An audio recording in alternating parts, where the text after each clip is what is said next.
My name is Tanisha Spain, host of Mid-American Gardener. Thank you so much for joining us for another episode here on Friends Plaza. And speaking of friends, I've got two of my friends here with me today. Yeah. They've got lots of stuff that they brought to show you, and we've got questions to tackle. So introduce yourselves, ladies, and tell us a little bit about you. Karen, we'll start with you. Hi, I'm Karen Ruckel, and I live in the Peoria area, and I'm a horticulturist, and I love annuals and perennials, shrubs, and animals. Animals, all right. Yeah. All right. Ella. I'm Ella Maxwell. I'm a master gardener in Tazewell County and also a horticulturist, and I have a large yard, and I like all the things Karen likes. All And the trees. things. Oh, and trees.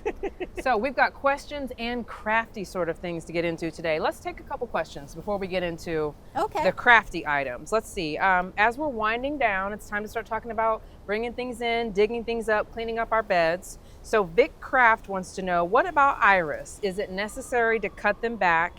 How and when do you do that? So do you clean those up at the end of the season? Oh, yeah. Actually, with iris, don't you think you should have already done it? Like, I haven't.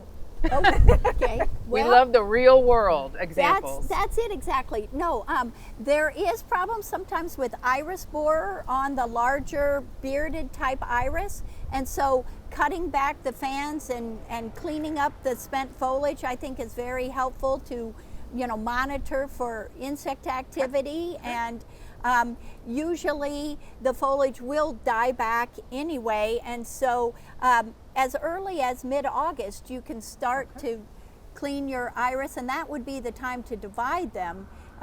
You can do that early as well. Is it too late to divide? No, I don't think Right so. now? Iris are pretty tough, Okay. but they are going to be shallow rooted, so you'd want to make sure that you're watering and mulching. Okay. I guess so if you're still a going to little time on the divide, clock. but clean it up for sure. Okay. All right. Karen, we're going to go to you about a blooming bubblegum. This is from Joyce. She writes in, my bubblegum petunia are beautiful and thriving. I'd like a petunia with more vivid color, but wondering if it would be as prolific as bubblegum. Yeah, well, Ella and I both love the bubblegum variety of petunia. And that bubblegum variety is part of a Supertunia Vista selection of petunias. So really, if you look for that name, the Supertunia Vista, you should be very happy with the vigor and the amount of flowers you get on that plant. But really, Ella and I were saying we think that the original bubblegum really did the best for us with amount of flowers. And that was something I was going to talk about. Is my favorite plant from this year, 2024, was a Super Cow premium petunia. And that's a hybrid between petunias and the Calica Cobra. I always say that, always gets stuck in my mouth. It's a mouthful. And the picture you could see is just full, and it's a variety called Yes. Cinnamon. And I was just most pleased with that. So even some of these newer hybrids that are coming out just are so wow with the amount of bloom power. Yes. And that picture is gorgeous. You always do the best arrangements. Always do the best arrangements. Okay. Thank you very much. Now, we talked about gladiolas. So Margie Brewer wrote in. She's saying, I just dug out my glad bulbs for winter storage. Can I wrap in paper or a paper bag and put them in the basement? And then what about the little bulblets that form? And you two are Right. all about the bulbs. That's right. All about the bulbs. We brought plenty of bulbs, and so the first thing to understand is that's how many of these bulbs divide, especially corums. And so Move this I have this is a, what did I say it was? Tuberose. Tuberose. So this is actually a bulb that was just dug. I'm allowing it to dry back in my garage right now. But it does, you can see these little bulblets, and this would be potentially to grow into another bulb, just the same way that the cannas do. I mean the glads. So in where Karen and I live and where we've planted glads, we don't have them next to a building. You have to store them inside or they'll freeze. The same way with some of these bulbs. But we leave the little bulblets on the bulbs until spring, and then what we would do is pick these off, because if you're going to try to store these, they'll dry out. Okay. And so that's what you want to do. And I did bring some bulbs. I brought this is an elephant ear. And so this is how I took it out of the ground, and I just cut off the top. And then I'm gonna let the roots dry a little more, but then I'm gonna trim them off. And again, I would probably put them in like a paper sack. I use a lot of cardboard boxes. Okay. And then I store them in my basement. Now the one bulb that Question. Yes. Is this ready to live on its own? Would you pop that off, or would you leave it until spring? Oh. What's a good size to know, okay, this one can survive on its own? Well, this one's going to be small. It's going to be a little offshoot like this. Okay. And this probably only had 3 or 4 leaves the entire summer. Gotcha. So I would leave it on there a while longer. Okay. To make a bigger bulb. Gotcha. But the one bulb that Karen and I have talked about before is this is a dahlia. So it has, it will come back from stem shoots right here. And so these are, if you broke one of these off, you can't grow another dahlia. You have to have the stem attached. But I found that the dahlias store best upstairs in a closet where the temperature is closer to 68, Okay. 65, where my bulbs in the basement, the temperature in my back room is going to be, maybe in the high 50s. Possibly, or 60s kind of thing. But this So one that's prefers a something. little bit warmer. Right, Okay. right. That's what I think. Okay. And then we also talked about digging cannas. And Karen brought cannas. She's going to show hers too. But this is an old-fashioned variety, and you can see the size of the tuber that it makes. This has green leaves and red flowers, can get as tall as 6-7 feet. But the new cannas, now these Canova cannas, and some are still blooming. Yes. I have not totally harvested it all mine, but this morning I did dig this up, and we can see the size of the tuber in relation. And Karen, show them yours. Even in a big pot. Karen is the queen of the canna. So this is that pot with the petunia. That was the cinnamon orangey petunia. So this is the one. That entire clump was in the was pot? Yeah. Gotcha. So it came out all together. And so when I overwinter mine, if they come out this way, fine. But usually I'm chopped them apart trying to get them out. I let this dry in the garage at least 4 days or so to really dry down, and then I make sure I label them because I really want to know what color they are to do my combos. And then I give them a little bit of pet bedding that I have to kind of help. It kind of does a pull the moisture from the canna, give the moisture back at times. Right, right. For storage. And you can see that this canna isn't really going to dry out. You can put this in a paper sack, forget about it, it'll be fine. But these smaller Canova cannas, it is important to make sure that they don't excessively dry out. And that's where her pet bedding, I think, is a good way to store, and I'm going to do that. I started doing that because, I didn't have cannas until Karen came along, and now I'm obsessed with them. Well, you had the canna that never bloomed canna. That's true. And then you had to get me out of that rut because you were like, no, we are going to get Walk past away. this. We are going to get past this. And they do put on such a lovely show. And I know both of you have a little bit of a different philosophy. Do you rinse and brush yours off? Well, since I do mine in pots, that potting soil just doesn't come off. And so then Oh, I'd have the gotcha. clump of potting soil. And then what I feel in spring, and I don't know how your soil doesn't become cement, but then I can't tell what's what to divide them and replant them. Gotcha. So I just like to completely clean them off, and that way then in spring, and I usually check them about February to see if there's any rotting going on, because then I would clip the rotting off, let it dry, and clean that out so I don't ruin a whole bag. I was just going to ask that next. When you do the peak in February, just to make sure, do you take like a pocket knife, or how do you remove those pieces, like if you see some rotting in there? And just pruners or knife. Just yeah, pruners? Yeah. Okay. All right. Anything else to add about bulbs and storage and how you keep them over the winter, temperature-wise, or anything like that? Did we cover? No, I think it's important to dig them, and this year everything stayed in the ground a long time. Yeah. And I still have some things to dig. Well, and like my brother, he's with the philosophy, like with his cannas, he likes them to get a freeze, and he'll let them die down before he digs them. Oh. I personally do not like working outside when it's excessively cold and with water. So, you know, on a nice sunny day, I'd rather be out there cleaning up and digging the cannas. Right, and just cutting them off and Yeah. letting them dry. Yeah. More of a But it convenience is factor. important to let them kind of dry Dry. in the garage, and you don't want something moist to pack away because it could mold. Gotcha. Yeah. Okay. All right, let's get to some show and tells because I want to make sure we get everything in here. Karen, we'll go back to you with some of the plants that you brought. Well, that we've got such an extended time with getting things. The coleus is a great plant that you can keep for next year. So I've got some in vases, and as they start to root, I will try to get them potted up, and then I propagate off of these and throw away the plant I started with. Now last year I had a vase, and it was a different variety. I had a vase filled with cuttings, and it just looked so pretty. And I never actually potted them up. I just kept through the winter cleaning the water, taking the stems out, re-cutting the stems, trimming the foliage back, and then eventually planted them outside because I was so lazy. So, but And it works. Yeah. They survive. I Yeah. have a vase of begonias in the house similarly.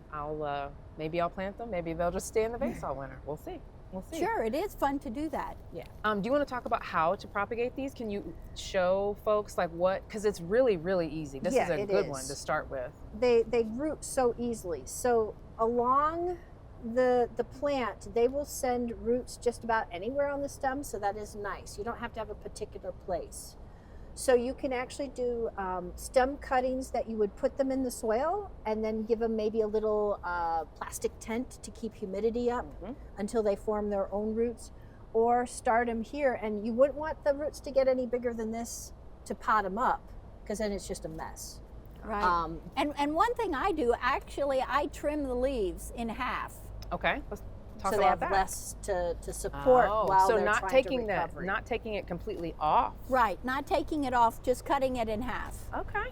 Okay.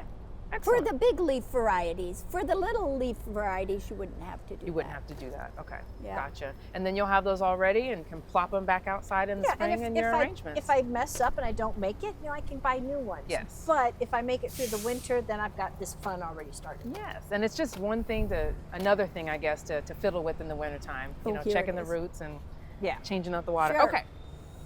So I saw these cutest little pumpkins done up as arrangements. And so you just cut off the pumpkin, scrape it out, and you use Oasis. This is the wet flower foam. And then you can go out in your yard or maybe your house plants, and you can make little arrangements. So tell And us some of the so, stuff that you've yes. stuck in there. So All from your yard, I'm sure. all from my yard this morning. So I started with a little green to create the height and the width. This is hemlock. And then I had some beautiful cranberry bush viburnum berries with some pretty colored leaves. And I had a little celosia left that was in a pot, and some mums. And so you can just fill the cavity with water, and it can sit on a countertop. It can be a gift, just really cute. This one was some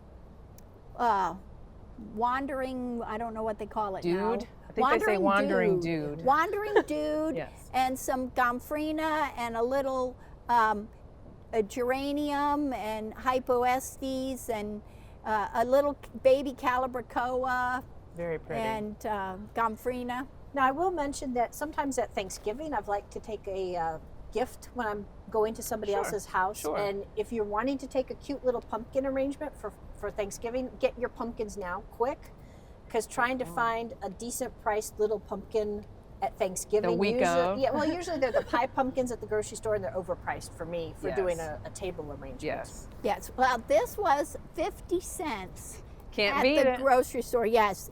And I wanted to make this mumpkin. And so Mumpkin. I bought Let me move this this out of the way. really good deal, one of these warty pumpkins, and then I found out it had such thick skin, it's really difficult to carve or cut open. But I was going to cut the top off and make it into a bowl, into a container for a mum. Yes. We've got But- some pictures that you sent in for inspo. It didn't really come to fruition. You might have to get out the heavy machinery to Yeah, get into this guy. Yeah, I might need a sawzall or something. A mumpkin. I like that. Yeah, Very but nice. anyway, yeah, they make wonderful containers, just so cute. They've That got is so cute. many, and people are carving the oddest designs. Yes, I've noticed that. All kinds. They're of getting things. very creative with pumpkin carving. Yes, And the and- colors I like too. You can find the Oh. green ones, the striped ones, the warty ones. Karen bought some colored bluish ones. ones. Yeah, I got on my porch. I've got yellow, kind of pinkish, Yes. traditional orange. Yes. We didn't have all this. We had Yeah. orange. We had orange pumpkins, and now there's so much to choose from. Right. Let's see. Pegman, we'll do another question. She wants to know about what seeds you can plant in the fall. So what can we be doing to prepare for spring? I've already put my tulips in. What about you guys? Anything? Do you plant anything in the fall? Or are you too busy trying to get everything out and in the house? Well, we had some. Fall is a good time for discounts. Yes. And so if you get discount shrubs, trees, or perennials, I mean, certainly you can plant those. But I really don't plant any seeds in the fall. I do harvest seeds in the fall. And I brought, a plastic bag here with some hosta seeds. And so it's important to learn about the seed and its requirements for the plant that you're trying to save. And the one thing about the hosta seeds, again, is they make a pod, they flower and they make a pod, and then the pod dries, it splits open, and you see these little black seeds in the bottom of my plastic bag.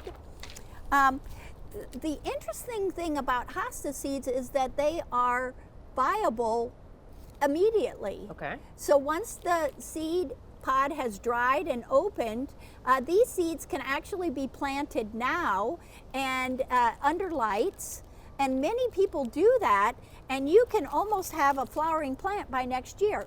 The interesting thing about the hosta and its growing conditions, it can be under 24-hour lights. It doesn't need a dark period.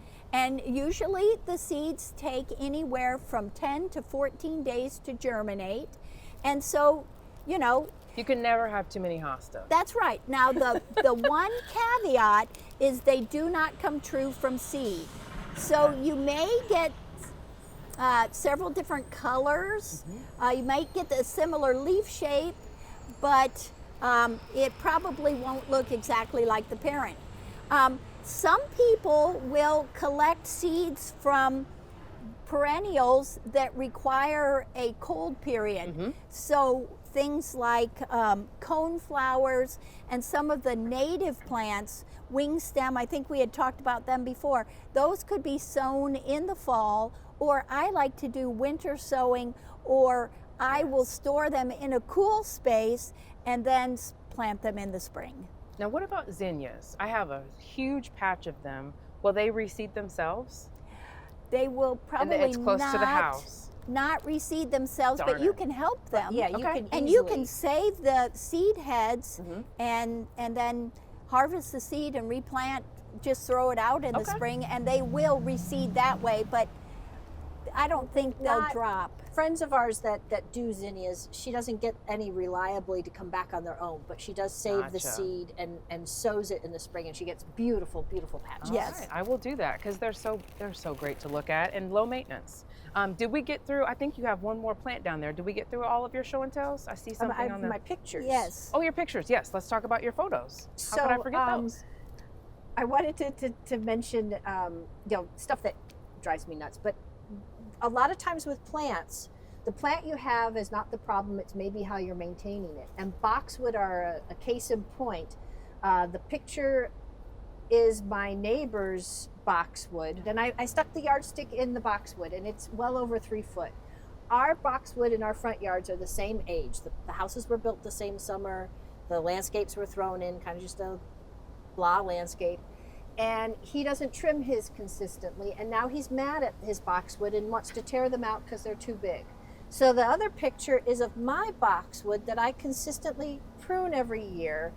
And so these are like 17-year-old boxwood, and mine's 16 inches tall. So staying on top of maintaining a plant, you're going to be able to be happier with it long term, and then you're not going to be like my neighbor and mad at how his is so big.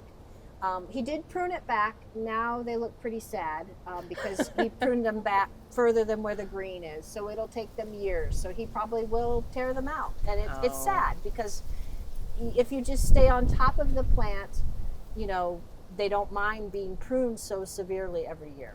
I was going to say, is that something that you would have to do annually? Yes. Okay. Now gotcha. you can skip a year or so if you don't mind them getting a little bit bigger, but my boxwood are only in my yard for winter interest, for winter time, when everything else is down with the perennials and the shrubs. And so then I decorated around my boxwood because I had these witch's legs, and I've seen all these cute ideas where they have them sticking out of pots. And that didn't look right. And so I'm like, I'll just have her that she fell underneath the boxwood. Very nice. Yeah, Very cute. That is so, I'm looking at it right now. Very festive. Now, for your neighbor, do you think they'll survive the severe cutback, or do you think he just will not enjoy the look of them? Yeah, they survived it. The thing is, I didn't take a picture again, but they're brown on the side and the top where he took them back too far. Gotcha. And it's always an unknown whether they'll grow back out from those areas, and it will take years to recover to look green all the way around. Gotcha. But it didn't kill them. They just, They're look not a real little happy sad. right Yeah. now. Okay. Yeah. Okay. Well, I don't have any other questions. Did we get through all of your items? We've got a few minutes left. You got a ladybug on the inside of your glasses. I know. I see them right there. And this is probably the Asian ladybug, the one that you don't want in your house. Yes. So, but the ones that yes. always find their way in. That's right. One way or another. And you squish them and they Go smell on horrible. home. Yes. Yes, don't do that. Okay, so I brought 2 plants that I'm sure we've talked about quite a number of times, but this is the exotic invasive honeysuckle. This is Amur honeysuckle, Lonicera amurensis, I think, or something like that. But you can see the fruit display. I mean, it is spectacular in a sense, but all of these have potential to sprout, and you see them in the woodlands. And what makes this such a bad plant is that it outcompetes other native plants in the environment because it leaves out early and it holds its leaves very, very late. So again, a plant that could feed some birds, but not worth it. So I am trying to remove it from my garden, but it's very difficult. Hanging on, huh? Shameless plug real quick. We talk about this on this year's State of Change special, or Climate Change special, and how much trouble this plant is causing us. So shameless plug for that. Yes. And then the other one is the burning bush, and everyone loves the red color, but we fail to see the fruit that it has. And again, it's another invasive plant that can spread in a natural environment. Now again, at your house, you don't have a natural environment, but the seed can be carried.